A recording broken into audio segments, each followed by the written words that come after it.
What's up, everybody? This is Zen Viking, bringing you part 2 of my pilgrimage to India water videos.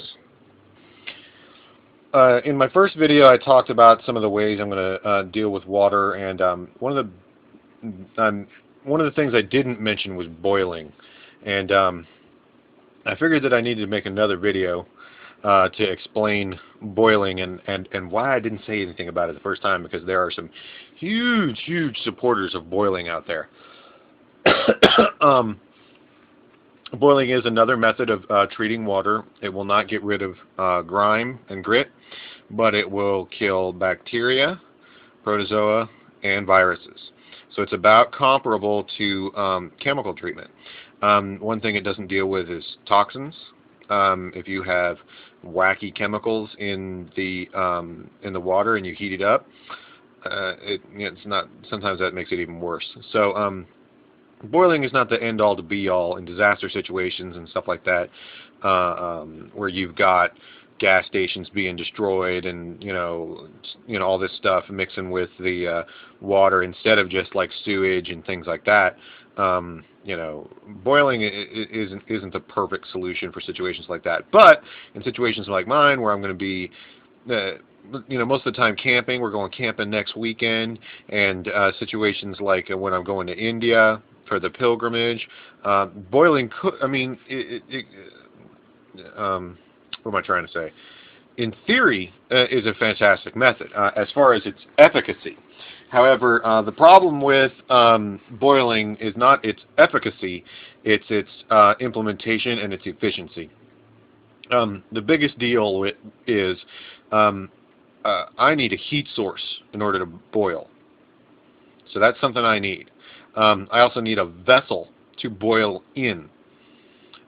Preferably a big one, so I can do it all at once. If I have a smaller vessel, like this is one of my favorite pots for camping, but this is a 1 liter pot.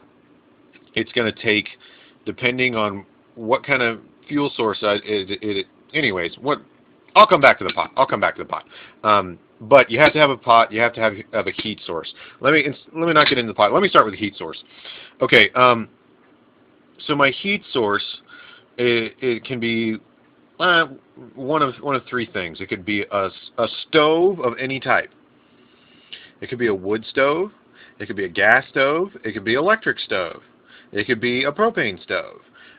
It could be an alcohol stove. It doesn't really. It could be like a stove top. Your stove in your kitchen. But some kind of a stove.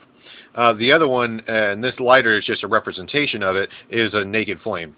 So like straight up like fire on the ground. And then here's another option. This represents appliances. So there's appliances like this electric kettle or like a microwave that I could use to boil water. Now, keeping in mind, I'm not just wanting to heat the water. I need to boil the water. And there's a common misconception that you need to boil the water for some length of time. It has to be roiling up for some length of time before it will kill everything that's in it.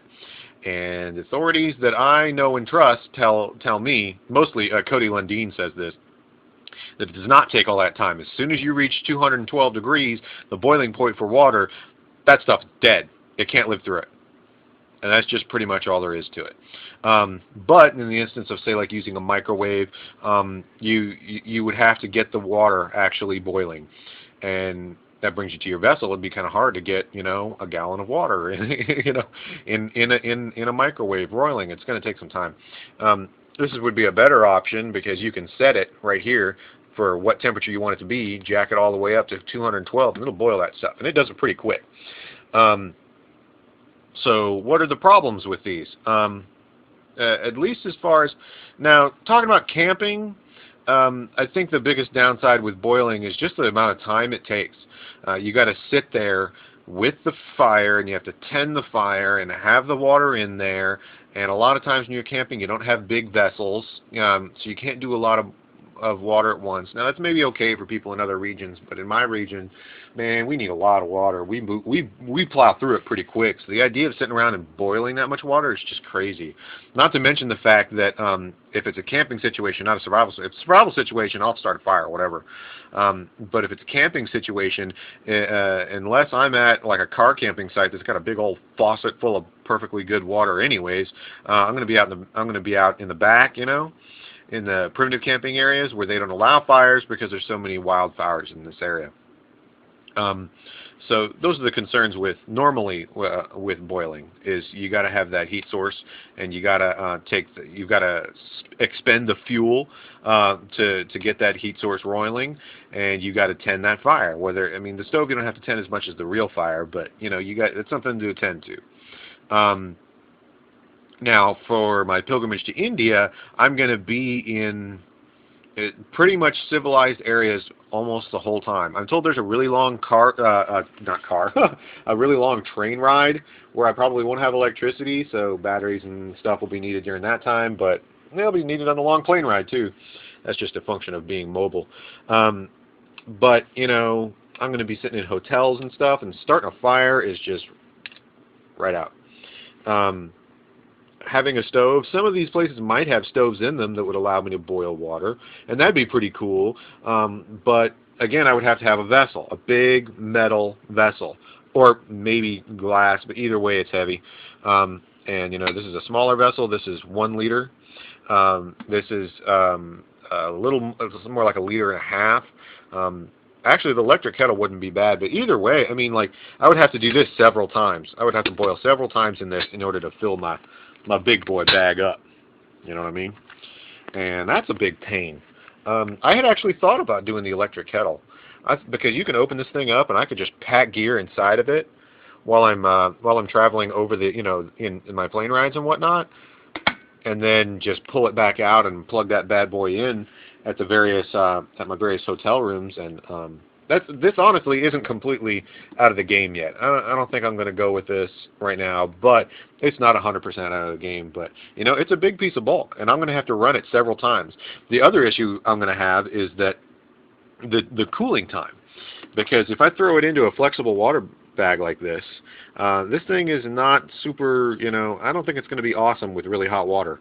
I don't really want to put hot water in this, so that I got to let it cool down, and that's going to take a lot of time. So, you know, there's that. Yeah, just to, you know, boiling is an efficient method, and lots of people are just like Nazis about boiling. They want to boil all the time, just like boil, and they carry several different vessels to boil in, and I do too. You know, I carry some stuff to boil in, but you know, boiling's easy and relatively simple. But it does have some considerations that you need a heat source, you need vessels to put the stuff in, and you need time. It takes time, and both filters, ultraviolet light, at least in, you know, mechanical man-made ultraviolet light devices, and filters are just all even the chemicals are faster, because maybe not faster, but more convenient, in that I can put the chemicals into the water and then go do something else.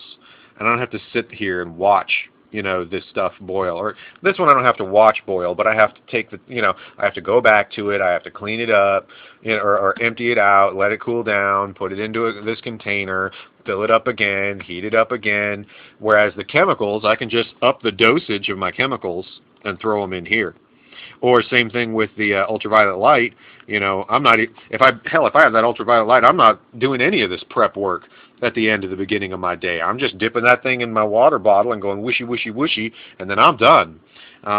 Provided that SteriPen is dependable, unlike the old ones, that's really the best option for your travel, in my opinion, man. But chemicals are a close second, and filters, you can get filters that will filter viruses. I just haven't bought any because they're kind of slow, but that could certainly work as well, but it's going to be a little bit time consuming. But yeah, really boiling, I think, is almost the last option. I mean, this electric kettle does change things, but boiling's really a last option for this trip, and is a last option for a lot of my camping trips as well.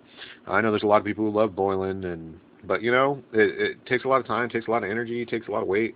There's a lot lighter ways and easier ways to do things, and and boiling isn't perfect. You know, if you've got any kind of toxins or whacked out chemicals in your water, then you know boiling will make it worse.